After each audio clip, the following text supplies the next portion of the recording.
महाया कुन्देन्दुतुषारहारधवला या शुभ्रवस्त्रामृता या वीणावरदण्डमण्डितकरा या श्वेतपद्मासना या ब्रह्माच्युतशङ्करप्रभृतिभिर्देवैः सदा वन्दिता सा मां पातु सरस्वती भगवती निःशेषदाभ्यापः मूकं करोति वाचालं पङ्गुं लङ्घयते यत्कृपातमं वन्दे परमानन्दमाधवं नारायणं नमस्कृत्य नरं चैव नरोत्तमं देवी सरस्वतीं व्यासं ततो जयमुदीरये वसुदेवसुतं देवं कंसचाणूरमर्दनं देवकी परमानन्दं कृष्णं वन्दे जगद्गुरुं गुरुर्ब्रह्मा गुरुर्विष्णु गुरुर्देवो महेश्वरः गुरुः साक्षात् परब्रह्म तस्मै श्रीगुरवे नमः। श्रोता वक्ता श्रीराम जय जय रघुवीर। गजानन विजय ग्रंथावरती आपलं चातुर्मासानिमित्त चिंतन सुरू. आपल्याला आवडलेल्या ओव्या, त्याच्यामध्ये गर्भित असलेला अर्थ, तो जसजसं त्याच्यात शिरावं ना तसतसं तो मोकळा होतो. ही स्वामींची लीला आहे. ते आपल्याला पुढे पुढे मार्ग मोकळा करून देतो. त्याच्यामध्ये दडून राहिलेला अर्थ तेच मोकळा करतो. पण पाहूया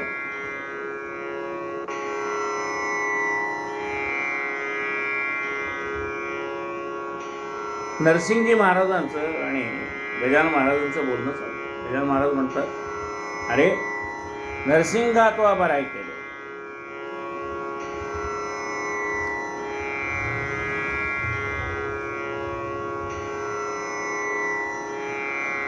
अनुभव ते आपलाले एकमेका कथिते झाले. नरसिंगा तू उत्तम केले प्रपंचात राहिलास. मी त्याग केला तयाचा स्वीकार करून योगाचा. या सच्चिदानंद तत्वाचा करिता झालो विचार. या योगाच्या क्रियेत गोष्टी होती अघटित. ज्यांचा मुळी न लागे अंत या सामान्य लोकांना. त्या गोष्टी लपवाव्या पिसा बनलो या जगाठाया. उपाधी ते नासावया वेड बळेच पांघरलो. नरसिंगा या योगशास्त्रामध्ये जसं जसा अभ्यास दृढ होत गेला तसतसं अनेक अघटित घटना सहजपणे घडत. आता हा योगमार्ग संपादन करण्यासाठी किती कष्ट लागतात याची सामान्य माणसाला जाणीव नसते. आणि त्यामुळे अनेक घटना आपोआप घडत जातात.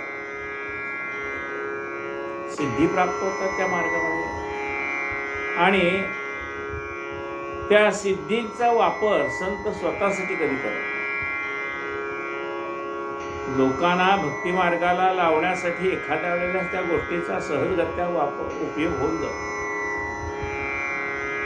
पण त्यामुळे होतं काय की एखादा चमत्कार घडला की माणसं मग गर्दी करायला लागतात. आणि जे मन आपलं परमेश्वराच्या चिंतनामध्ये घडून गेलेलं असतं त्या सगळ्या ते मन हे आलेल्या लोकांच्या गाऱ्हाणे ऐकण्यामध्ये मग ते परमात्म्याकडे लागलेलं मन पुन्हा या आसार गोष्टीमध्ये गुंतून पडतं. वास्तविक पाहता संतांकडे काय मागायला जायचं? तर तुम्हाला जसा परमात्मा भेटला तो मला कसा भेटेल हे विचारायला जायचंय. कोणत्या मार्गाने तुम्ही गेलात म्हणून तुम्हाला देव भेटला हे विचारायला जायचं. पण ते विचारायला येणारी माणसं म्हणजे हाताच्या बोटावर मोजण्यासाठी. बाकी सगळी माणसे जी येतात ना ती त्यांच्या त्यांच्या ऐहिक गोष्टी विचारायला येतात. आणि म्हणून मी काय करतो मग वेडेपणाचं सोंग पांघरतो. वेड बळेच पांघरलो. मला लोक वेडा पिसा म्हणतात. हा मी वेडा पिसा आहे का नाही हे ज्ञानी माणसं जाणते. पण ज्यांच्याजवळ ज्ञान नाही त्यांना असं वाटतं हा वेडा मनुष्य आहे, वेडा पिसा. आणि हे वेडेपिसापणाचं जे सोंग आहे, वेडेपणाचं सोंग आहे, ते महाराज म्हणतात मी बळेच घेतलेलं.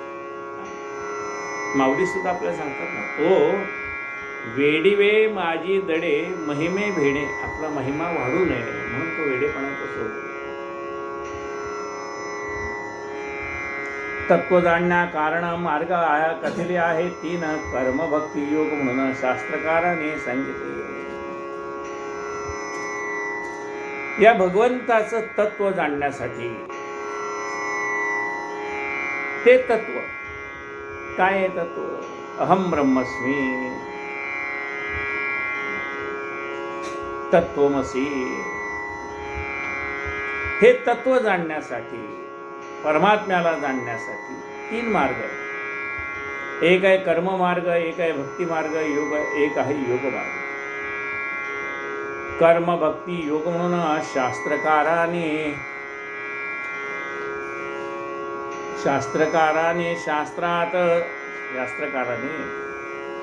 शास्त्रामध्ये परमात्म्याला जाणण्याचे हे तीन मार्ग सांगितले.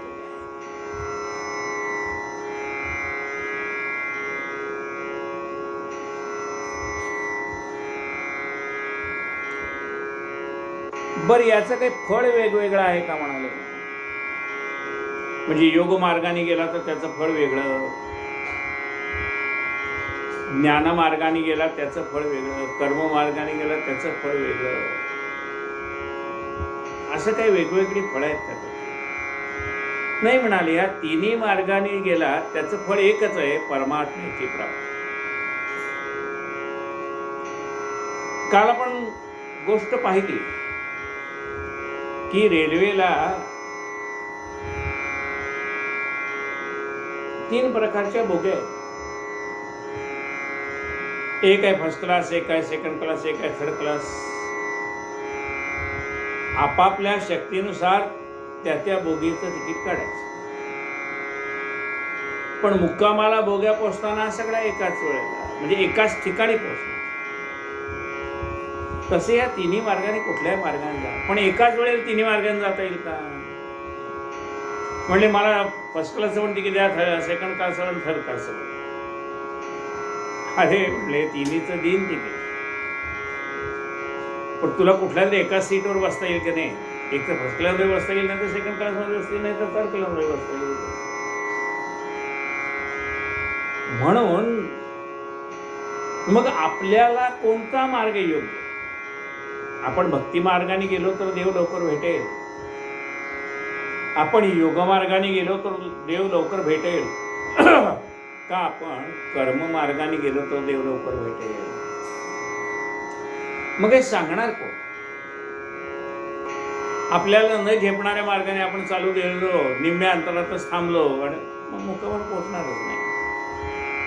चुकीचाच मार्ग पत्करला तर मग कोण सांगणार? तर जसं आपण कोणतं औषध घ्यावं म्हणजे आपल्याला बरं वाटेल हे कोण सांगणार? वैद्य सांगणार. मग वैद्यांकडे जातो. म्हणजे एक मनुष्य वैद्यांकडे न जाता डायरेक्ट दुकानात गेला आणि काय सांगितलं की मला बरं व्हायचंय, औषध द्या. तेव्हा त्या मेडिकलचं ज्याचं दुकान होतं त्या दुकानदाराने सांगितलं, बाबा माझ्या ह्या मेडिकलमध्ये, या दुकानात, मेडिकल स्टोअरमध्ये सगळीच औषधं ही माणसाला बरं करण्यासाठीच आहे.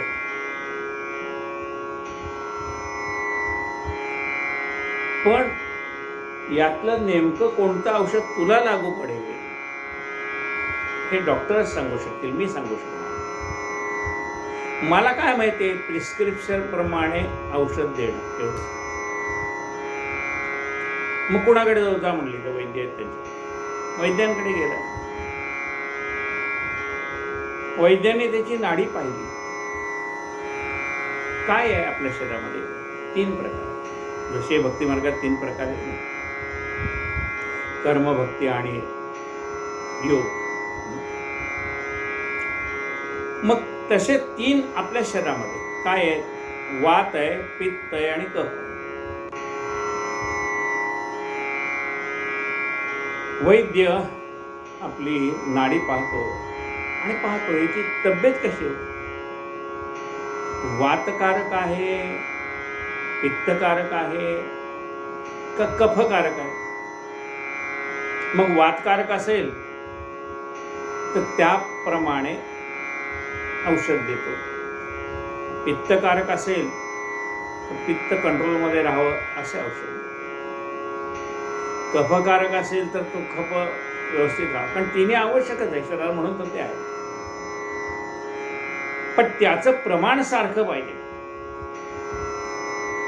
आता ज्याच्या शरीरामध्ये पित्त वाढलेलं असतं कायम त्याला पित्तकारक तब्येत म्हणतात. ज्याच्या शरीरात कफ कायम वाढलेला असतो तो कफकारक म्हणतात. ज्याच्याकडे वात वाढलेला असतो तो वातकारक तब्येत. मग तिन्ही नॉर्मल येण्यासाठी आम्हाला त्रिफळा चूर्ण घे, व्यवस्थित नॉर्मल. आणि म्हणून वैद्यांकडे जावं, मग तो तुम्हाला सांगेल. तसं गुरुकडे गेल्यानंतर गुरु आपल्याला सांगतो, हे तू योग मार्गाने जा, तू कर्म मार्गाने जा, तू भक्ती मार्गाने जा, म्हणजे तुला देव भेटेल. आणि म्हणून 3 मार्गाचं फळ जरी परमात्मा भेटणं हे असलं तरी आपल्याला तो कोणता मार्ग परवडणार आहे, कुठल्या मार्गाने गेलं तर आपल्याला जमणार आहे बाबा, नाही तर मग अर्धवट चालण्यात काय. आणि म्हणून गुरुला शरण जावं. ही फल या 3 मार्गाचे एकच आहे, अखेरीचे परिबाह्य स्वरूप त्याचे भिन्न भिन्न असे. योगी योगक्रियेचा जरी अभिमान वाहिसाचा, तरी तयाशी तयाचा खरा बोध होईना. योगी मनुष्य योगशास्त्राच्या योगाने त्याला अनेक चमत्कार करता येते. पण त्यांनी विचार करावा की हा मला योग जो परमेश्वराने शिकवला किंवा हे ज्ञान माझ्याकडे आहे ते मला परमात्मा प्राप्तीसाठी भगवंताने दिलेलं ज्ञान आहे, चमत्कार करण्यासाठी दिलेलं नाही. म्हणून त्या योग्याने योगक्रियेचा अभिमान बाळगू नये.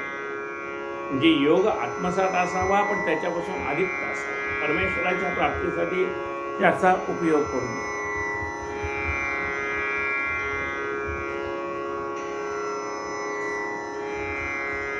म्हणजे समाधी, योगशास्त्र नाही का, समाधी तुम्हाला प्राप्त होईल.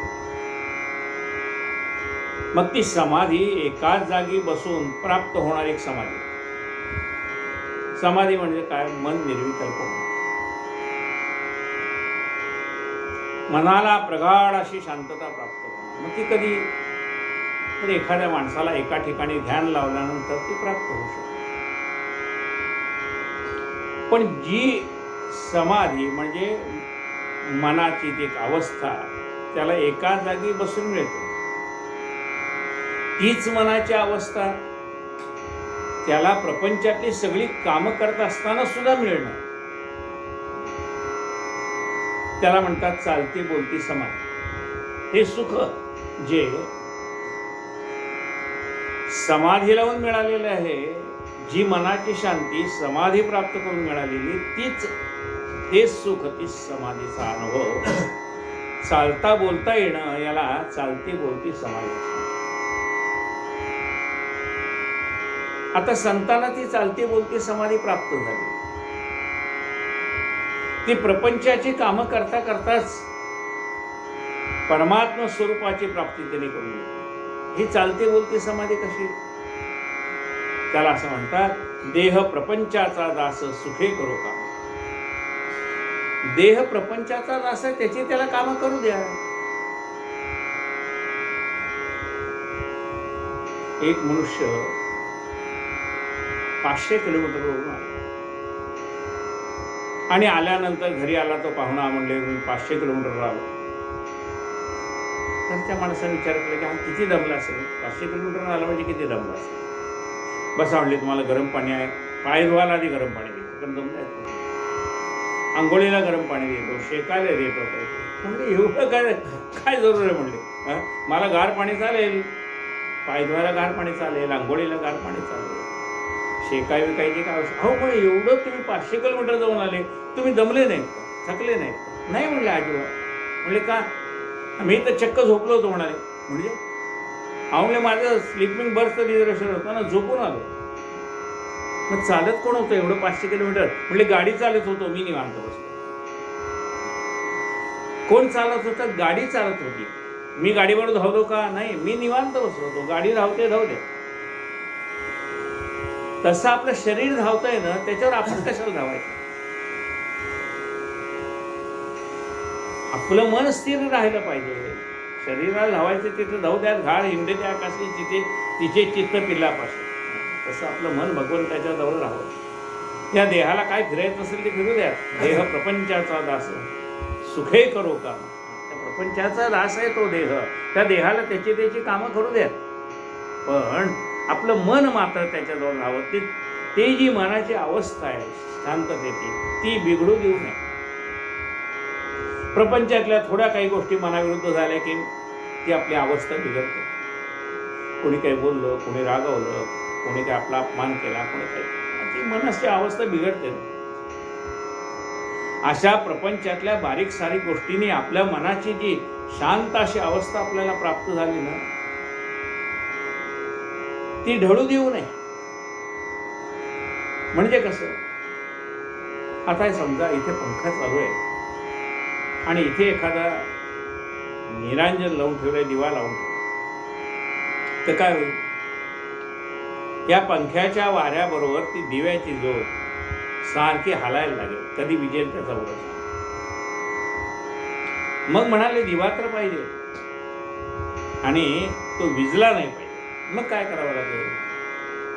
मग म्हणाले त्याच्याभोवती काच ठेवा. त्या दिव्याच्या काच ठेवल्यामुळे काय होईल?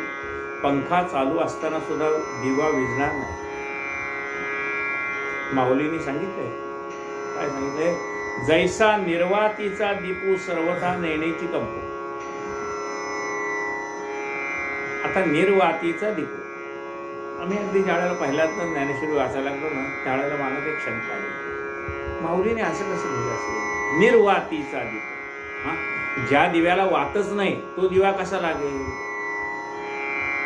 पण जसजसं आम्ही कीर्तनाला, प्रवचनाला जायला लागलो तसतसं त्याचा अर्थ कळला.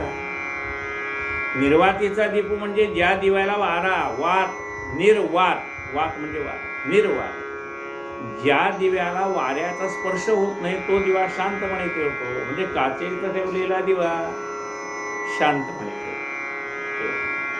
म्हणजे ज्ञानेश्वरी तीच, शब्द तेच, पण आम्हाला कळत नव्हतं.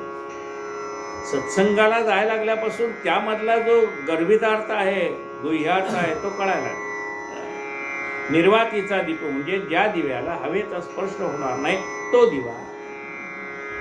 जैसा निर्वातीचा दीपू सर्वथा नेण्याची कंपू. तसं आपलं मन प्रपंचामध्ये असावं. प्रपंचाच्या बारीक सारीक गोष्टीमुळे आपली मनाची जी स्थिर असणारी अवस्था विचलित होते ती होऊ नये. मग काय करावं?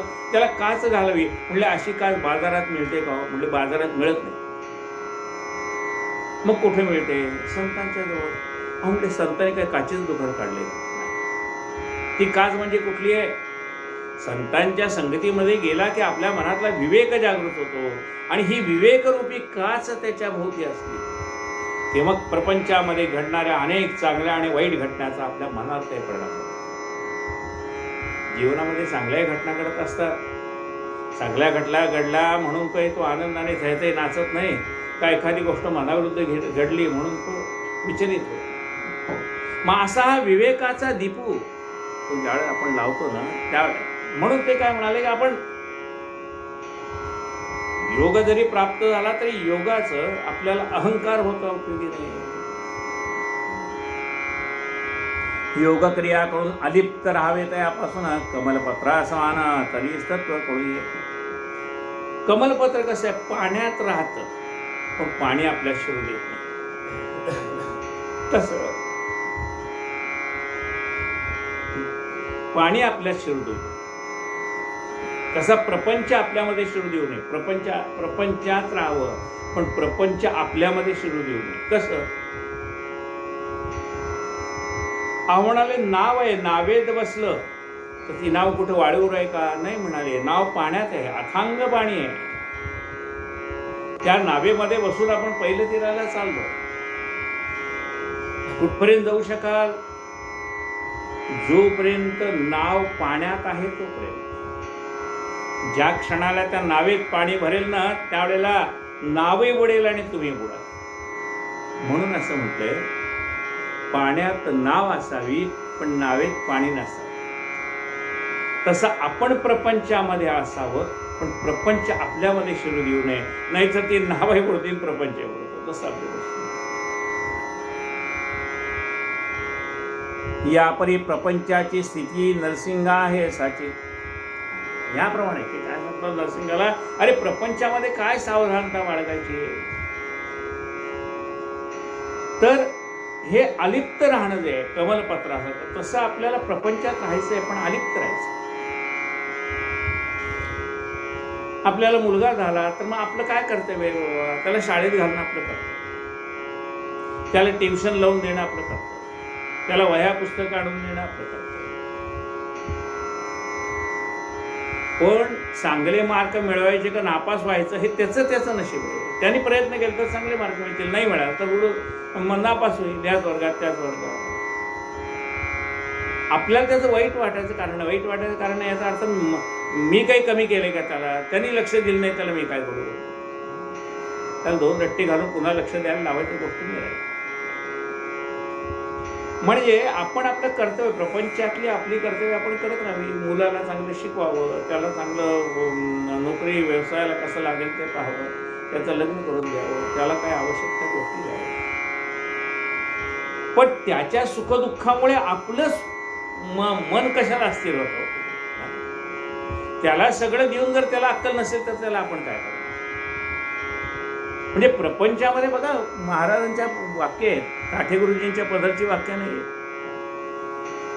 आसक्ती कन्या पुत्रांची मुळीच राहता कामा नाही. म्हणजे मुलाबाळावर प्रेम करायचं नाही का? करायचं. त्यांच्यासाठी असलेली आपली कर्तव्य सगळी प्रामाणिकपणे करायची पण त्यांची आसक्ती धरायची. आसक्ती कन्या पुत्रांची मुळीच राहता कामा नाही. गार पाहण्यात राहते परी न पाणी शिरू देते. आता ही गार कशाची? पाण्यापासून तयार झालेली गार. ती आपल्यामध्ये पाणी शिरू देत नाही, त्याच्यात राहते वेगळी राहते. किंवा पाण्यामध्ये दगडगोटे, गारगोटे, ते गारगोटे पाण्यात आहे, त्याला गार म्हणले. ती पण गार. तेव्हा ती पाण्यात राहते पण पाणी आपल्या शिरू देत नाही. किती वर्ष राहिलं बाहेर काढली की करू. म्हणजे ही जी दगडाची गार आहे, गारा दोन्ही प्रकारच्या, पाण्याच्या गाराच्या, दगडाच्या. ही दगडाची गार इथं अभिप्रेत. ही दगडाची गार पाण्यात राहते पण पाणी आपल्या शिरू देत नाही. तिला बाहेर काढली की पुन्हा कोरडीची कोरडी. तसं आपण प्रपंचात राहावं. आणि कोरडं म्हणजे अलिप्त. गुंतला तर दुःख आहे, अलिप्त राहिलं तर दुःख आहे. आसक्ती कन्या पुत्रांची मुळीत राहता कामा नये. गार पाण्यात राहते परीन पाणी शिरू देते. तैसे वागत येसाचे या प्रपंचा माझा. या परी त्वा राहावे अपेक्षा रहित असावे. याप्रमाणे तो प्रपंच राहा. म्हणजे हा काही नरसिंगजीनं बोध केलाय का? नरसिंगजीच्या निमित्ताने आपल्याला बोध केला. अरे तू प्रपंचात राहा पण काय म्हटलंय, फार सुंदर तत्वज्ञान सांगितलं. काय म्हटलंय? अपेक्षा रहित असावे. अपेक्षा, प्रपंचात सगळी कामं सगळी कर्तव्य करावी पण अपेक्षा नसावी. अपेक्षा काय आहे? मुलांनी म्हातारपणी आपल्याला सांभाळावं, लोकांनी आपल्याला विचारावं, लोकांनी आपल्याला मान द्यावा, लोकांनी आपला सल्ला घ्यावा, ह्या काय आहेत अपेक्षा. अहो म्हणजे आम्ही बाहेरच्या लोकांकडून कुठल्या अपेक्षा ठेवल्या, घरातल्याच माणसाकडनं ठेवतो, ठेवू नका. कारण ज्याला असं वाटतं की आपल्याला दुःख नको आहे, एक मनुष्य गेला संतांकडे आणि संतांना विचारलं की महाराज मी आपल्याला शरण आलोय, मला दुःख नको आहे. अरे म्हणले परमार्थ त्याच्यासाठी दुःखाची निवृत्ती आणि सुखाची प्राप्ती. आपल्या आयुष्यात दुःख असावं असं कोणाला वाटतंय बाबा? तूच काही पहिली व्यक्ती नाही माझ्याकडे दुःख नको म्हणून सांगायला आलेली. महाराज काही करा, पण मला दुःख नको आहे, आनंद पाहिजे. मग म्हणले दुःखाचं बघ म्हणजे काय होतं, काही वेळेला आपण औषधं घेतो आणि वरवरची औषधं घेऊन तेवढ्यापुरतं बरं वाटतं. तो रोग मुळातनं नाही होत. ॲलोपॅथीचं घ्या, तुम्हाला औषध घेतले की लगेच उद्या तुम्ही कामावर जाऊ शकता, पण तो रोग जातो का? रोग जातो. मग तो रोग मुळापासून काढून टाकायचा असेल तर आयुर्वेद, त्याचं गुण उशिरा येईल पण मुळापासून काढून टाका. मग म्हणाले ह्या दुःख तुम्ही काय करता, तात्पुरतं सुख आलं की तुम्हाला वाटतं दुःख गेलं. बारीक बारीक प्रसंग असतात आयुष्यात सुखाचे, ते आले की तुम्हाला वाटतं दुःख गेलं, पण पुन्हा दुःख आहे तिथेच आहे. ती मलमपट्टी झाली पण पुन्हा दुःख आहे. मग दुःख जर मुळापासून काढून टाकलं ना तर मग पुन्हा दुःख येणार नाही. मग म्हणाले ते मला काढून टाका, मुळापासूनच ते दुःख काढून टाका. पण म्हणजे कशात आहे ते तर लक्षात घे, मी काढणार नाही, तुलाच काढायचं. कुठं आहे तेवढं सांगतो, दुःखाचं मूळ कुठे आहे सांगतो, पण उपटून टाकायचं काम तुझं, ते काढायचं काम तुझं. म्हणजे कशात आहे दुःख सांगा? अरे बाळा दुःख अपेक्षित आहे. तुझ्या या सर्व लोकांकडनं असणाऱ्या ज्या अपेक्षा आहेत, परमेश्वराकडून सुद्धा, माझ्याकडून, देव म्हणतो माझ्याकडून सुद्धा अपेक्षा काही ठेवू नको. कर्मण्येवाधिकार असते मा क्लेश कदाचित. कुठल्याही प्रकारची अपेक्षा न ठेवता कर्म कर. मिळालं तरी उत्तम, नाही मिळालं तरी उत्तम, मी माझं काम केलं यात मला समाधान आहे. मग म्हणाले एवढं सगळं करायचं कशासाठी? हे लोकांनी आपल्याला चांगलं म्हणावं म्हणून करायचं, लोकांनी आपलं ऐकावं म्हणून करायचं, लोकांनी आपल्याला मान द्यावा म्हणून करायचं. हे सगळं करायचं कशासाठी म्हणाले? ते म्हणले आत्तापर्यंत जे ते सगळं लोकांसाठी करत होतं ना, ते आता ते करच, पण ते आता कर लोकांसाठी म्हणून करू नको. स्वांत सुखाय, मला आनंद वाटतो म्हणून मी करतो. मला आनंद वाटतो म्हणून करतो याचा अर्थ काय? प्रपंचातली कर्तव्य आतापर्यंत मी करतच होतो, पण ती लोकांनी मला चांगलं म्हणावे म्हणून. याच्या पुढेही तू करत राहा, पण ती स्वांत सुख आहे. मला माझ्या मुलाकडे लक्ष दिलं तर बरं वाटतंय, मला माझ्या सुनेकडे लक्ष दिलं तर बरं वाटतंय, मला माझ्या लेकीकडे लक्ष दिलं तर वाटतंय, जावयाकडे लक्ष दिलं वाटतंय, पत्नीचे काय हवा नको ते पाहिलं तर बरं वाटतं. हे आता स्वांत सुख आहे. यामुळे या लोकांना मदत केली, यांचं काही सुखदुःख पाहिलं तर मला बरं वाटतंय. म्हणजे आत्तापर्यंत जे करशील ना आता याच्या पुढे ते स्वांत सुख आहे. लोकांना स्वांत सुख म्हणजे स्वार्थ वाटतो. स्वांत सुखाचा अर्थ स्वार्थ नाही. ज्या गोष्टी करण्याने आपल्याला आनंद होतो ते करावं. एखाद्याला चित्र काढण्यामध्ये आनंद असेल त्यांनी चित्र काढावे, एखाद्याला संगीत ऐकायची आवड असेल त्यांनी संगीत ऐकावं, एखाद्याला मूर्ती घडवण्याचा आनंद असेल तर तो करावा. तुम्हाला ज्या गोष्टी करण्यामुळे आनंद मिळेल ते तुम्ही करा. स्वांत सुखाय. म्हणाले काय लोकांना आवडेल का? तर काय करायचं लोकांना आवडतं की नाही? मला मूर्ती करणं आवडतं मी करेन, मला चित्र काढणं आवडतं मी काढेन, मला संगीत ऐकणं आवडतं मी ऐकेन. लोकाला काय वाटतं काय करायचं त्याचं? या गोष्टी करण्यामुळे लोकांना त्रास तर होत नाही ना. म्हणजे माझा आनंद असा असावा की जो लोकांच्या दुःखावर अवलंबून नसावा. स्वांत सुख. म्हणून सगळं करायचं पण स्वांत सुख आहे करायचं. या सगळ्यांच्या उपयोगी पडल्यामुळे मला बरं वाटतं म्हणून मी करतो. त्याने मला विचारू का न विचारावं, त्याने माझा सल्ला घेऊ का न घेऊ, त्याने माझ्यासाठी काही करू का न करू, मी माझं काम केलंय. मला कशाचा आनंद आहे? कर्तव्यपूर्तीचा आनंद आहे. मी माझ्या काही कर्तव्यात कमी पडलो नाही ना याचा मला आनंद आहे. मला अपेक्षा काय? या परीत्वा राहावे, अपेक्षा रहित असावे, चित्तातून न ढळू द्यावे सच्चिदानंद ईशाला. या अपेक्षा भंगाच्या दुःखामुळे आपल्या मनातनं भगवंताचं चित्र नाहीसं तर होणार नाही ना, याची काळजी घ्या. सतत भगवंताची आठवण ठेवा. सतत भगवंताची आठवण ठेवायची म्हणजे काय? अरे डोळ्याला दिसतंय ना, त्यामुळे ही केवढी कृपा आहे. म्हणजे हे जे डोळ्याने बघतो, ध्वनी बसतोय ना, तेवढा एक श्लोक जरी आयुष्यावर लक्षात ठेवला तर आहे की हे सगळं मला जे मिळतंय त्याच्यामुळे मिळतंय, त्यामुळे त्याचं विस्मरण करून कसं चालेल? माझ्या आयुष्यातला प्रत्येक श्वास ही त्याची देणगी आहे. हे जेव्हा मला कळतं ना, त्यावेळेला मला त्याचं विस्मरण पडणं शक्य नाही. मग त्याची आठवण सतत राहील एवढी मी काळजी मात्र घ्या. चित्तातून ना ढळू द्यावे सच्चिदानंद ईशाला. म्हणजे काहीच अशक्य नाही, तू मी आणि शेषाई एकरूप झालो पाहे, जनजनार्दन भिन्न असे. आणि मग काहीच अशक्य नाही.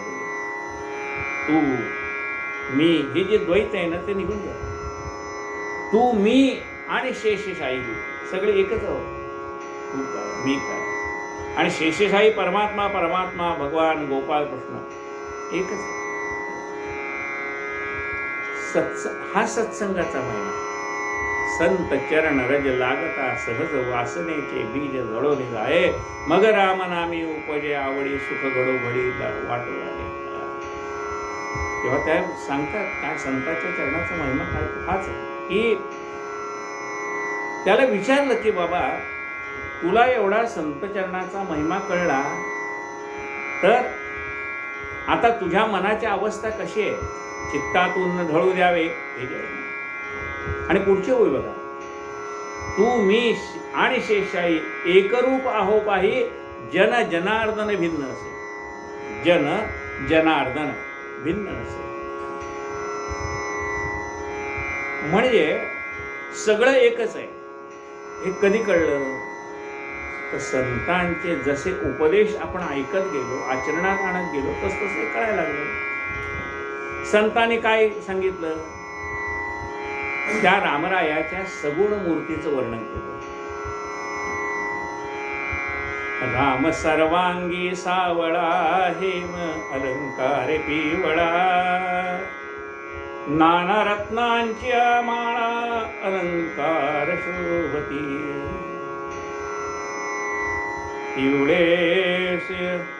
पिवळे मध्ये सिंहासन. सगळं त्या रामरायाचं वर्णन केलं. हे राम सर्वांगी सावळा, हेम अलंकार पिवळा, नाना रत्नांची माळा अलंकार शोभा. मग हे रामरायाचं सगुण रूप ऐकलं आणि माझं मन त्या सगुण रूपामध्ये रंगून गेलं. आणि सगुण रूपामध्ये रंगून गेल्यानंतर मला काय झालं? मग रामनामी उपजे आवडी. मग मला त्या रामनामाबद्दल आनंद व्हायला लागला. मग मी सारखं त्याच्या रामनामाचा जप करायला लागलो. श्रीराम जय राम जय जय राम, श्रीराम जय राम जय जय राम, श्रीराम जय राम जय जय राम. पुढे पुढे त्या रामनामाची गोडी लागल्यामुळे सत्संगामधली गोडी अधिक वाढत. आणि मग त्या रामनामामध्ये जे मन रंगलेलं होतं ते सत्संगामुळे मला कळायला लागलं की हा जो बाहेर आहे ना राम, मंदिरातला जो राम आहे, ज्या रामामध्ये माझं मन रंगलेलं आहे ना, अरे तोच तुझा आत्मा राम आहे, तोच तुझा आत्मा आहे, तोच तुझा राम आहे, आत्मा राम आहे. असं ज्या वेळेला मला सत्संगात जाऊन कळायला लागलं की ज्या रामाची मला गोडी लागली, ज्या रामामध्ये माझं मन रंगलंय ना, तोच राम माझ्या अंतरात आहे, अंतरात्मा आहे, तोच आहे. आणि मग आता माझं मन कशात रमायला लागलं? मन हो आत्मरंगी रंगले. मग माझं मन आत्मरंगामध्ये, आत्मानंदामध्ये रमायला लागलं. सत्संग चालूच होत. बघा, सत्संगात येण्याच्या आधी मला काहीही कळत नव्हतं. कसा होतो मी? त्या झाडावरचा आंबा असतो ना, तसा कडवट होतो माझ्या शब्दामधले कडूपणा, माझ्या शब्दामध्ये राग, संताप टाकून बोलण्याची वृत्ती, हे सगळं होतं माझ्याकडे. तो झाडाचा हिरवा आंबा, म्हणजे ज्याला आपण कैरी म्हणतो, ती गोड आहे का? थोडी काढून पाहिली तर कडू आहे, आंबट आहे. मग ती कैरी आंबट आहे, पण हीच कैरी ज्याला आढ्याला लावली जाते, ती पिकते, त्याला सुगंध येतो आणि आपलं मन ते फळ खाल्ल्यानंतर आनंदाने तृप्त. मग फळ कुठलं वेगळं आहे का? तेच, त्याच झाडाच ते फळ आहे. म्हणजे त्या झाडाची कैरी असताना ती आंबट होती, पण ती परिपक्व झाल्यानंतर मात्र गोड झाली. तसा परमार्थाला जाण्याच्या आधी मी कसा होतो म्हणले कैरीसारखा होतो, पण आता आढ्याला ठेवलंय त्याने, पिकायला ठेवली कैरी, तसं परमार्थामध्ये मग ते परिपक्व झालं. मग जसं गुरांबा म्हणा, गुळांबा म्हणा, मुरावा लागतो ना. अहो, तुम्ही गुलाबजाम केले, त्याच्यात साखरेचा पाक घातला, पण तो पाक त्या गुलाबजाममध्ये शिरला पाहिजे का नाही? गुलाबजाम गोड कधी लागेल? मग परिपक्व, तसं परमार्थ शिरत गेला माझ्या अंगी, मुरत गेला. आणि मग जो राम मला मंदिरात दिसत होता, ज्या रामाच्या सगुण मूर्तीमध्ये माझं मन रमलं होतं, ते आता अंतरात्म्यामध्ये रमायला लागलं. मन हो रामरंगी रंगले, मन हो आत्मरंगी रंगले. आणि मग जसं जसं संतांची कृपा होत गेली, तसतसं हा अंतरात्माच सर्वत्र जगामध्ये भरलेला आहे, विश्वामध्ये भरलेला आहे, हे कळायला लागलं. आणि मग माझं त्या विश्वरूपी परमात्म्यामध्ये मन रंगायला लागलं. मन हो रामरंगी रंगले, मन हो आत्मरंगी रंगले. पुढची अवस्था काय? मन हो विश्वरंगी रंगले, चरणी नेत्र गुंतले, भृंग अंकुटाचे. बघा, आता माझं मन हे विश्वात रममाण झालेल्या परमात्म्यामध्ये रमायला लागलं. सर्वत्र मला तो परमात्मा दिसायला लागला. आणि माझं मन आता त्या सद्गुरूच्या पायापासून दुसरीकडे कुठं जायला तयार नाही. आता कोठे धावे मना तुझे चरण देखील. आता ते कसं रमलं माहिती का? त्याचं उदाहरण पुढे दिलं. काय दिलंय? म्हणाले, भुंगा सगळी लाकडं पोखरून टाकतो, कठीण कठीण लाकडं पोखरून टाकतो, पण तोच भुंगा संध्याकाळची वेळ, ते कमळ आहे ना, ते कमळ असं बंद होत चाललंय, भुंगा अडकला. आता सूर्योदयाशिवाय ते कमळ उमलणार नाही. तर भुंग्याला काय होतो? लाकडं पोखरतो, त्याला ते कमळ पोखरणं काही कठीण आहे.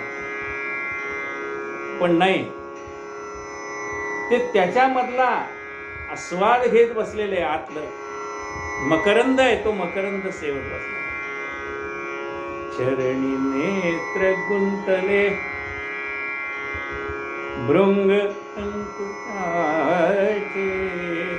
भवतरंगी रंगले, मन हो रामरंगी रंगले. आता ह्या भावनेमध्ये मन रंगून गेले, परमेश्वराच्या चिंतनामध्ये मन रंगून गेले. आणि त्यामुळे मला काय कळायला लागलं? तू, मी आणि शेषशाही एक रूप झालो पाहि, जन जनार्दन भिन्न असे. हे मला कळायला लागलं की तो परमात्मा आणि मी वेगळा नाही. हे विश्वामध्ये ज्याने, हे विश्व ज्याने व्यापलेलं आहे, मी काय विश्वाबाहेर आहे का? विश्वातच आहे.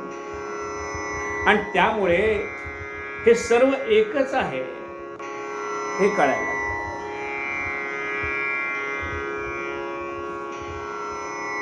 नरसिंह म्हणते, बंधुराया आला समसे भेटावया, ही तुझी केवढी दया, उपमा याला देण्या नसे. नरसिंहजी महाराज म्हणतात, तुम्हाला भेटायला आला, केवढं माझं भाग्य मोठं आहे. प्रपंच मुळीत अशाश्वत, त्याची काय किंमत, दुपारच्या सावरीप्रत कोण सांगत प्रेमाने.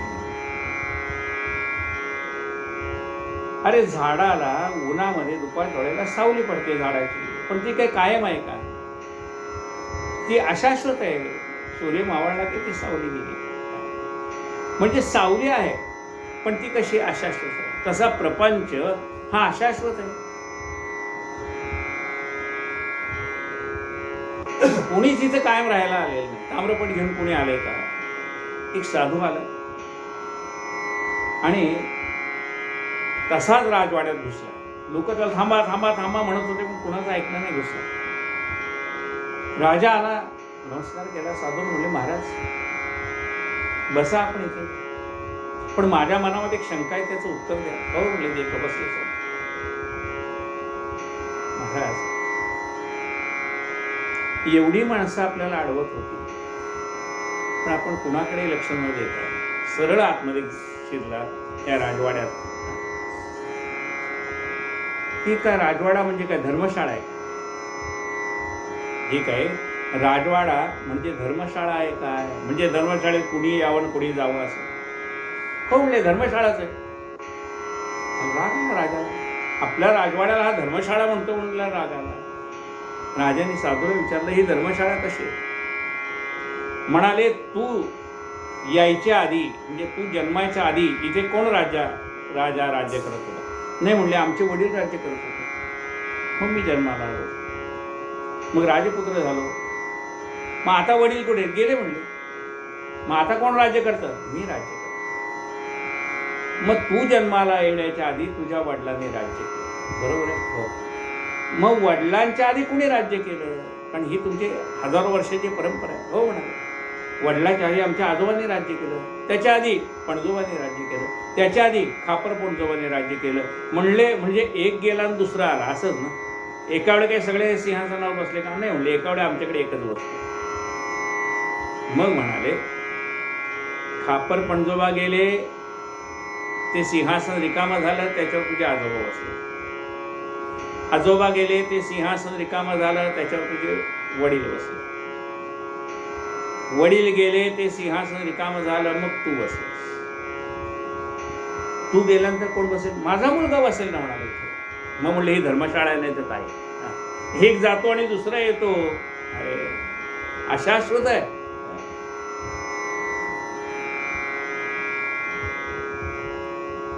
प्रपंच मुळी अशाश्वत, त्याची काय किंमत? दुपारच्या सावलीप्रत कोण सांग खरे माने. अरे कोणी आधी येणार, कोणी मग येणार. प्रत्येकाला रिटर्न तिकीट भगवंतांनी देऊन ठेवले, पण त्या रिटर्न तिकीटवरची तारीख आपल्याला वाचता येत नाही. त्यामुळे कुणाचं तिकीट कधी लागेल त्याचा भरोसा नाही. एक्सपायरी डेट संपली की चालली होत, एक्सटेन्शन नाही. अगदी कृपा झाली संतांची तर गंडांतर टाळते.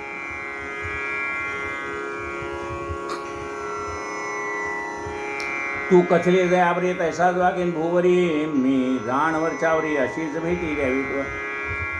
देह प्रारब्ध दयाचे असेल ज्या जातीचे, तेच आहे व्हाव्याचे लोकाचारी निसंशय. प्रत्येकाच्या देहाचं प्रारब्ध वेगवेगळं. सुंदर गाणं आहे. काय गाणं आहे? तू वेडा कुंभार विठ्ठला, तू वेडा कुंभार. कशी घडवतोस तू मडकी? कुणामुखी पडते लोणी, कुणामुखी अंगार. ही मडकी तूच घडवली. प्रत्येकाचं घटाघटाचे दैव आगळे, प्रत्येकाचे दैव. कुणामुखी पडते लोणी, कुणामुखी अंगार. घडवणारा तू एकटाच आहेस, पण प्रत्येकाचं प्रारब्ध वेगळं. एकाच आईवडिलाच्या पोटी जन्माला आलेली मुलं, एखादा जज होतो, एखादा डॉक्टर होतो, एखादा मोठा ऑफिसर होतो आणि एखादा रिक्षा चालवतो. आई वडिलांनी सर्वांना सारखं शिक्षण दिलं, त्याच्यात काही कमी जास्त केलं, पण प्रत्येकाचं प्रारब्ध आहे ते वेगवेगळं आहे. घटाघटाचे दैव आगळे, प्रत्येकाचे दैव वेगळे. हे सगळं प्रारब्धानुसार त्याच्या वाट्याला आलेलं आहे. देह प्रारब्ध दयाचे असेल ज्या जातीचे, तेच आहे व्हावयाचे लोकाचारी निसंशय. आपल्या देहाचं प्रारब्ध असते. ह्या देहाला सुख मिळायचंय का दुःख मिळायचंय? या देहाचं प्रारब्ध. देहाला मिळणारं सुख आणि देहाला मिळणारं दुःख हे काय आहे? प्रारब्ध. त्या प्रारब्धानुसार आपल्याला कायम एकच गडी नसते. बघा, त्या ज्यावेळेस ज्योतिषशास्त्राचा आपण अभ्यास करतो ना, त्यावेळेस गोष्ट लक्षात की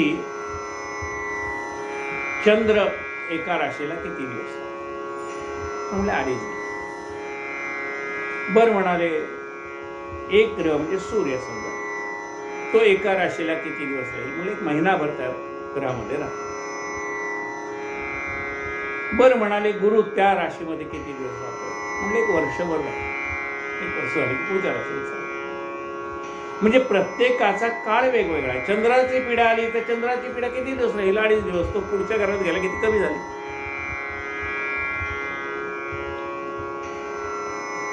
तशी त्या त्या ग्रहाची जी चलनगती आहे त्याप्रमाणे आपलं कमी जास्ती सुखदुःखाचा भार असेल तर होऊन जातो. आता शनीची साडे ते 7.5 वर्षाचा आहे.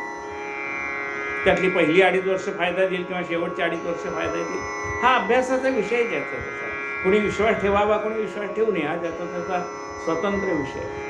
पण हे जे प्रारब्ध आहे ते माणूस मात्र घेऊन आलाय, त्याच्या त्याच्या कर्माने तयार झालेलं आहे. याच्यामध्ये दुमत असण्याचं कारण देह प्रारब्ध दयाचे असेल ज्या जातीचे तेच आहे वावयाचे लोकाचारी निसंशय. तुम्हा आम्हा कारणे जे का धाडले ईशाने तेच आहे आपणा करणे निरालसपणे. मी योग मार्गाने जाणार असला काय, तू प्रापंचिक मार्गाने जाणार असला काय, आपल्याला परमेश्वराने एकाच कामासाठी पाठवलं.